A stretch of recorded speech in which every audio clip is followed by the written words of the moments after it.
It seemed like everybody kind of knew each other. I mean, a lot of the people were very close-knit, so it was said. And many of the people of the community, they just really stuck to themselves, minded their own business. There wasn't much crime going on. It just kind of existed, which is a good thing, right? It's called Point Pleasant. They have to live up to that. My eyebrow looks really bad. Most of the people in the community really stayed out of trouble. There was low crime, simple place. Point Pleasant. I've always secretly wondered what it's like to grow up in a small town where everybody seems to know each other, or I don't know, everyone knows each other's business. What's that like? Spill the deets. I think in my mind it would be fun, but at the same time, if you're trying to be different, it's probably not fun, but whatever. I need to grab my tweezers and get these stray hairs that are just driving me absolutely nuts. BRB. Okay, we're back. So, in November of 1966, a man by the name of Roger Scarberry was driving just a couple miles up from Point Pleasant. In the car with Roger was his wife, Linda, their friend, Steve, Mary, and then their cousin, Lonnie. So they were all pretty familiar with the area, and they were near the McClintock Wildlife Management Area. And this was a nature preserve that had housed the West Virginia Ordnance Works, which was like a hidden TNT factory from World War II. A hidden TNT factory, that's right. Now, the locals, they refer to this area as just the TNT area. And it had been long abandoned, and the whole area was gated off. Since this place was not far from Point Pleasant and was pretty low profile, it was a popular hangout spot for the local youths. Young adults would go there, hang out, probably smoke, hail Satan, whatever you do as young adults. But people would just go out there and hang out. Roger and his passengers, they were going to the area just to hang out. They're bored, pretty much. So Roger pulls over the car in front of the factory gate. Right away, he said that something just felt off. It felt weird. Now, Roger couldn't go into great detail about what felt weird, but if you've ever had that feeling, I'm sure you can understand. Something just feels off, and you can't really explain it. But Roger's there with his friends, so it's whatevs, So the gang gets out of the car, and they're just hanging out, walking up towards the gate. And once they get up to the gated area, that's when they notice, or they saw, some red lights turn on. Now this is weird, because it's abandoned. So, what are these lights, right? And they're all wondering what this is. So they're just looking at it, right? And then they notice that the lights are moving. Yeah, that's right. So they're not staying still. They're just moving around. So they're just watching these red lights and kind of standing still, not saying much. And then they notice that the lights are actually moving towards them. And they're getting bigger and more clear. And that's when they realize that these were not red lights at all. Nay. These red lights seem to be a pair of glowing red eyes. But the worst of all, there was a large, dark figure becoming more clear to them. Well, actually it wasn't, because all they could tell was that it was a large, dark figure, and then these red, glowing eyes. I need more concealer for this. Whatever this thing was, it stood nearly 7 feet tall and seemed to have large wings folded behind its back. Satan, is that you? So, without hesitation, the gang skedaddled right out of there. They hopped right into their car, and Roger just floored it. Now, according to, everybody in the car, this creature, this thing, whatever it was, it immediately took flight and followed their car down the road. Roger would later say that he was flooring it. He pushed the car up to 100 miles per hour, but whatever it was keeping up with them, just flying. Roger said that whenever he looked into the rear view mirror, all he could see was a shadow of a thing, and of course, the glowing red eyes. I'm just gonna pack it on today because it's Halloween and why not? Okay, glowing red eyes. So Roger said that he drove straight to the Mason County Courthouse to report what they all had witnessed. Now, the thing that was following them, it followed them all the way to the courthouse. But as soon as they parked, it just kept flying and then it flew off. So whatever that thing was, it just flew off into the night. Because it's like you want to tell the police or whoever and be like, look, it's right there. It's on the roof. But it flew off. You get it. I'm sure you do. Okay. Now, this was the first but not last sighting of the creature that would become known as the Mothman. All 5 of them go running into the courthouse, just yelling all sorts of crazy, you know. We saw something, it was flying, red eyes, it was glowing. Just like, okay. Yeah, okay. So naturally you're thinking, well, nobody's going to believe them. Who would believe any of that nonsense, you know? Well, actually, there was a deputy who was working. His name was Deputy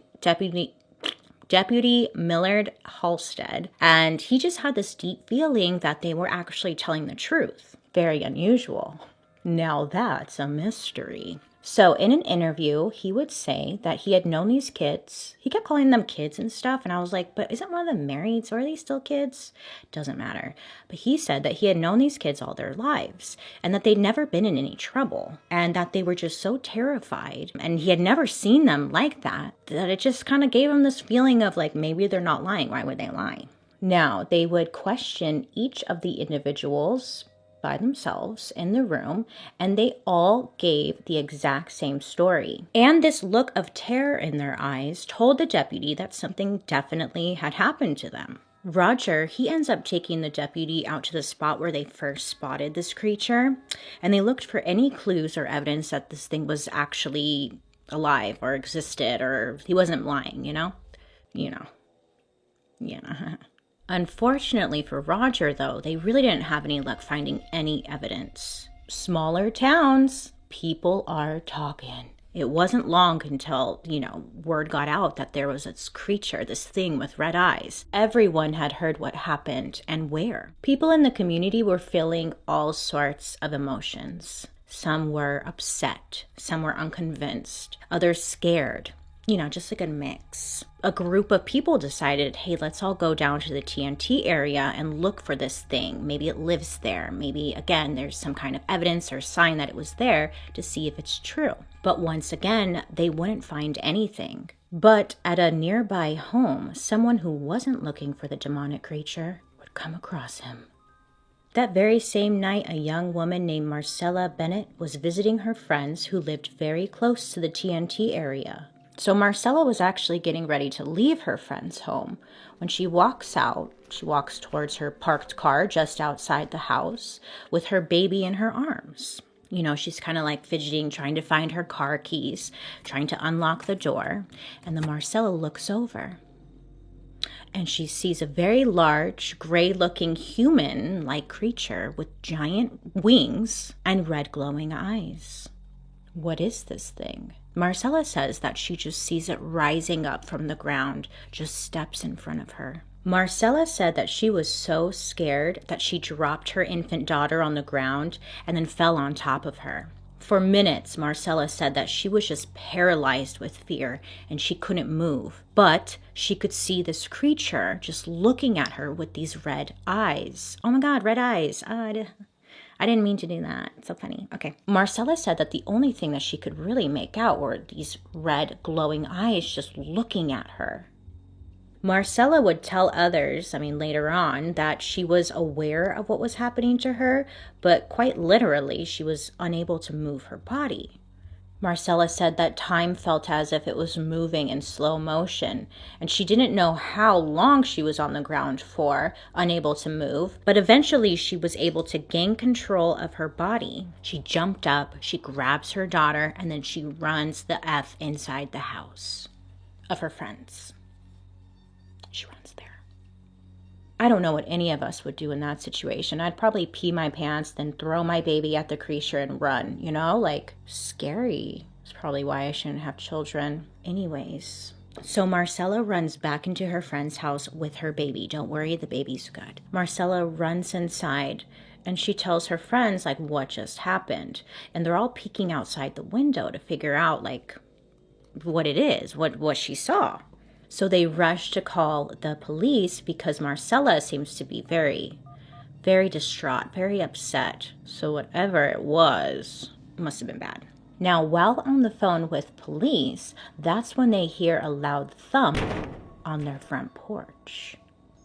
So everybody inside the house just kind of looks over like, what was that, right? And they're looking over and they see just outside their front window, a dark figure is looking inside. Red, glowing eyes staring right at them. Everyone in the house tries to barricade themselves in the home and wait until the police arrive.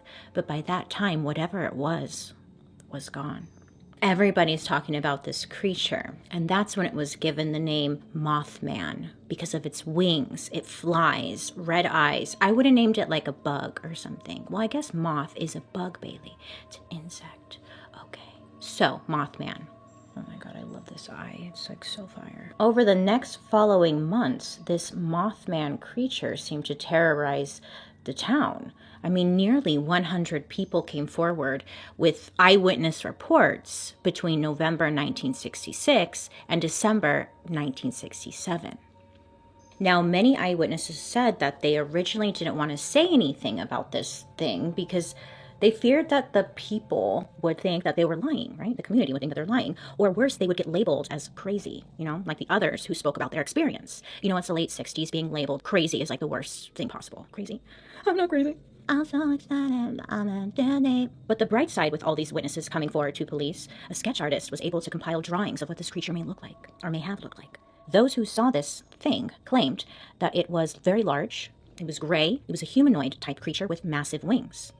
It was thought to stand between 5 and 7 feet tall with a 10-foot wingspan. Its head was described as being oddly shaped and sitting close to its body. Some people even described him as being headless, with only 2 eyes protruding above his chest. And of course, every single witness who came forward mentioned its bright red glowing eyes, which were said to be extremely large. And of course, every witness that came forward mentioned its bright red glowing eyes, which were said to be extremely large. Now, when most people saw whatever this thing was take off or fly, some of them noted that it would spread its wings before ascending, but it never flapped throughout like a bird would. So there are many people who are suggesting, well, maybe it was just a bird. Get over it, just a bird. But these witnesses, they were not convinced. No bird would fly like that. That first night, when it was keeping up with Roger's car, they noticed that it was capable of weaving quickly in between the dense forest areas, and others said that they witnessed it rising straight up into the sky like a helicopter, and was able to just hover for like a minute or so.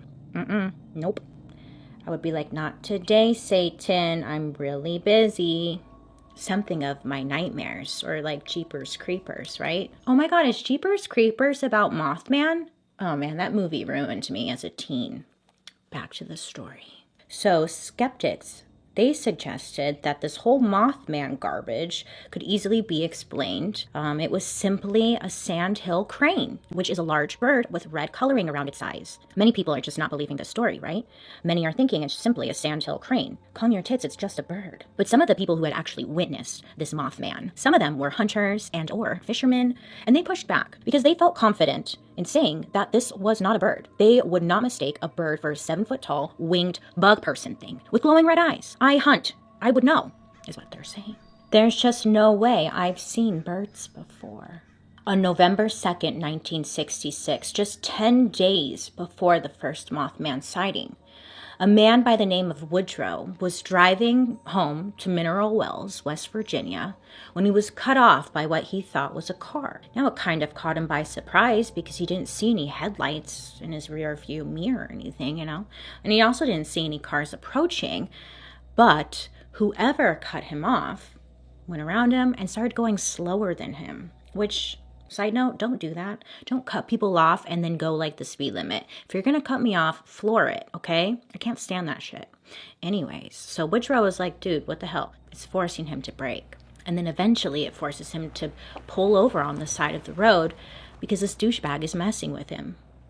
He then steps out of his car and he's like looking. And when he's looking at this car, he realizes that whatever this was, it wasn't a car at all. Woodrow said that it looked like a large unit, or it looked like a kerosene lamp chimney, aka a UFO.